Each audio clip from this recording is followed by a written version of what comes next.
Vous écoutez l'Évangile du jour avec l'abbé Godefroy. Ô Seigneur, berger de la maison d'Israël, qui guidez votre peuple, venez nous racheter. Alléluia, Alléluia. Elle est vivante, efficace, la parole de Dieu. Elle juge des intentions et des pensées du cœur. Alléluia. Évangile de Jésus-Christ selon saint Matthieu. En ce temps-là, Jésus disait à ses disciples, « Ne jugez pas pour ne pas être jugés. De la manière dont vous jugez, vous serez jugés. De la mesure dont vous mesurez, on vous mesurera. Quoi? Tu regardes la paille dans l'œil de ton frère et la poutre qui est dans ton œil, tu ne la remarques pas? Ou encore, comment vas-tu dire à ton frère, laisse-moi enlever la paille de ton œil, alors qu'il y a une poutre dans ton œil à toi? Hypocrite, enlève d'abord la poutre de ton œil, alors tu verras clair pour enlever la paille qui est dans l'œil de ton frère. Notre roi, espérance des nations.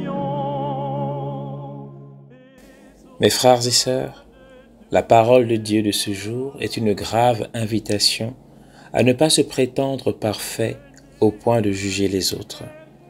Il y a en effet dans la vie humaine et dans la vie chrétienne cette tentation subtile de ne pas être capable de voir ses propres péchés, doublés de la facilité de voir ceux des autres.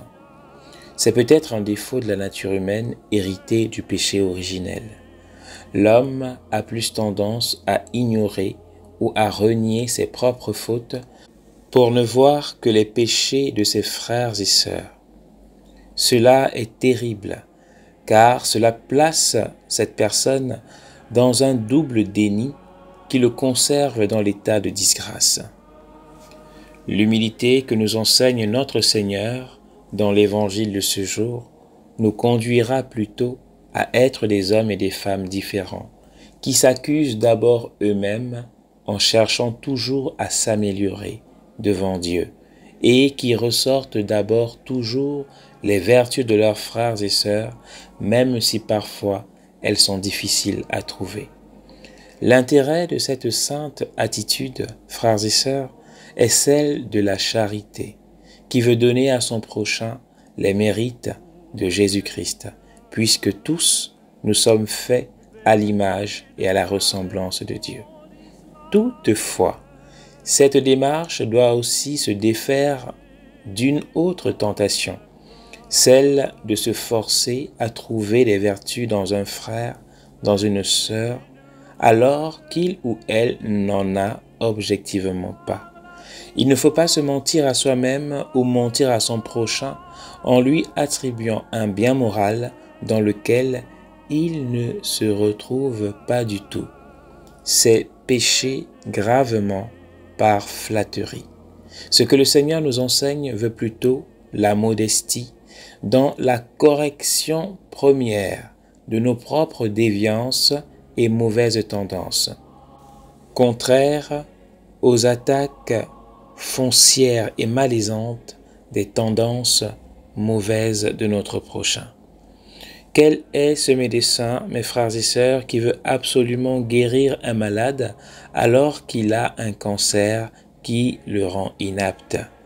Quel est cet aveugle qui veut absolument guider un autre aveugle alors qu'il ne voit rien? Quel est ce chrétien qui veut absolument convertir un non-chrétien alors qu'il ne connaît pas lui-même ou ne vit même pas le 10e de sa foi? Apprenons, mes frères et sœurs, à être excellents pour que le Seigneur, de notre excellence, puisse tirer un fruit excellent pour sauver aussi avec nous nos frères et sœurs. Que le Seigneur l'accorde à chacun et à chacune d'entre nous. Amen.